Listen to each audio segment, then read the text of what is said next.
যারা বিবাহিত, দিনের বেলা যদি বিবাহিত কেউ ভালোবাসার আতিশায্যে তার স্ত্রীকে জড়িয়ে ধরে কিংবা কিস করে, এই কিসিং এর কারণে এবং হাগিং এর কারণে, ভালোবাসা প্রকাশ করার কারণে এগুলোতে রোজা ভাঙে না। কিন্তু আমরা সাজেস্ট করব যে এই জাতীয় কাজে যাতে আমরা দিনের বেলা জড়িয়ে না পড়ি। কারণ আপনি যদি আপনার বিবাহিত স্ত্রীকে জড়িয়ে ধরেন বা কিস করেন, এতে হয়তো আপনি সেক্সুয়ালি আরো এক্সাইটেড হয়ে যেতে পারেন। হয়তো এক পর্যায়ে আপনি একেবারে ফাইনাল ডেস্টিনেশনে চলে গেলে আপনি হয়তো ফিজিক্যাল ইন্টিমেসিতে গেলেন বা ফিজিক্যাল ইন্টারকোর্সে গেলেন, আপনি একটা হারাম কাজ করে ফেলেন। এবং আগেই আমরা এ ব্যাপারে সতর্ক করেছি যে সেক্ষেত্রে আপনার শুধু কাজা করলেই হবে না, কাফারাও দেওয়া লাগবে, এবং এটা একটা বড় ধরনের ওয়ার্নিং এবং মহাবিপদে তখন আপনি পড়ে যাবেন। এজন্য আমরা সাজেস্ট করি যে দিনের বেলায় এই জাতীয় কাজ যেন আমরা না করি। তারপরেও কেউ যদি ভালোবাসার আতিশায্যে দিনের বেলায় আপনার স্ত্রীকে যদি আপনি জড়িয়ে ধরেন বা চুমু খান, এতে কিন্তু আপনার রোজা ইনশাআল্লাহ ভাঙবে না। এর দলিল হচ্ছে সহিহ মুসলিমের হাদিস, আম্মা জান আয়েশা রাদিয়াল্লাহু তাআলা আনহা, আল্লাহ রাসূল সাল্লাল্লাহু আলাইহি ওয়াসাল্লামের প্রিয়তমা সহধর্মিণী, তিনি নিজেই বর্ণনা করছেন যে তিনি বলছেন, কানা নবিয়্যু সাল্লাল্লাহু আলাইহি ওয়াসাল্লাম ইউকাব্বিলু ওয়া হুয়া সাইম।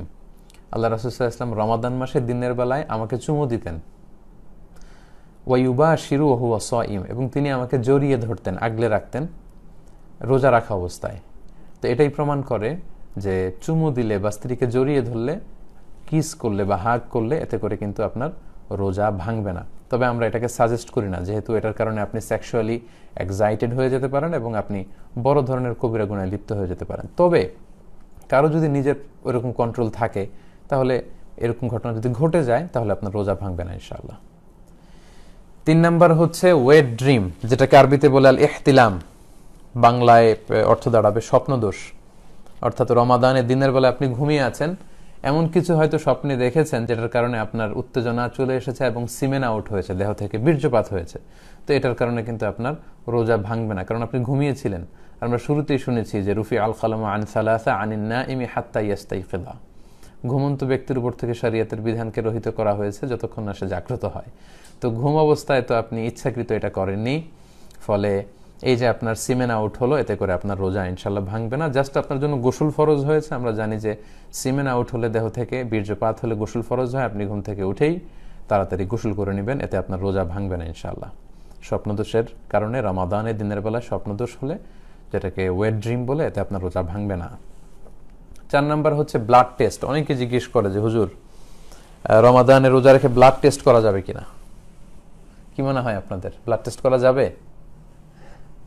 হ্যাঁ, ঠিকই বলেছেন, ব্লাড টেস্ট করা যাবে। ব্লাড টেস্ট করলে রোজা ভাঙবে না ইনশাআল্লাহ, যেহেতু এটা খুব অল্প পরিমাণের রক্ত নেওয়া হয়। সামান্য কিছু রক্ত নিয়ে সাধারণত এই মেডিকেল টেস্টগুলো করা হয়। এতে রোজাদারের দেহে কোনো প্রভাবও পড়ে না, কোনো দুর্বলতাও আসে না, ফলে আপনার রোজা ভাঙবে না ইনশাআল্লাহ। 5 নাম্বার হচ্ছে অনিচ্ছাকৃত যদি কেউ বমি করে, তাহলে রোজা ভাঙবে না। কি কি কাজ করলে রোজা ভেঙে যায়? সেক্ষেত্রে আমরা বলেছিলাম যে ইচ্ছা করে রোজা অবস্থায় যদি কেউ বমি করে, তাহলে তার রোজা ভেঙে যায়। তাহলে ওই হাদিস থেকে আমরা বুঝতে পারছি যে অনিচ্ছাকৃত যদি কারো বমি আসে, এবং ওই হাদিসটা আমরা উল্লেখ করেছি যে অনিচ্ছাকৃত যদি কেউ ভমিটিং করে ফেলে, তাহলে কিন্তু ওই ভমিটিং এর কারণে তার রোজা ভাঙবে না ইনশাআল্লাহ। 6 নম্বরে হচ্ছে নোজ ব্লিডিং, নাক দিয়ে অনেক সময় রক্ত পড়ে অনেকের, এতে রোজা ভাঙবে কিনা? না, এতে যেহেতু অল্প রক্ত, এটা কোনো প্রভাব ফেলে না দেহে, এতে করে ইনশাআল্লাহ রোজা ভাঙবে না। রমজান মাসে অনেকের দাঁত ফেলা লাগতে পারে, রিমুভিং টুথ ডিউরিং রমাদান। তো যদি কারো দাঁত পড়ে যায় বা দাঁত ফেলতে হয়, দাঁত ফেলার কারণে যে সামান্য ব্লিডিং হয়, এতে ইনশাআল্লাহ আপনার রোজা ভাঙবে না। 8 নম্বর হচ্ছে ইনজেকশন।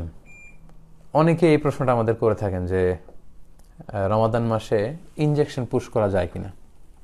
জি, এটার উত্তর হচ্ছে রমাদানে আপনি ইনজেকশন পুশ করতে পারবেন, যদি সেই ইনজেকশনটা সিম্পল পেইন কিলার ইনজেকশন হয়, ব্যথানাশক ইনজেকশন, অথবা অ্যান্টিবায়োটিক ইনজেকশন হয়।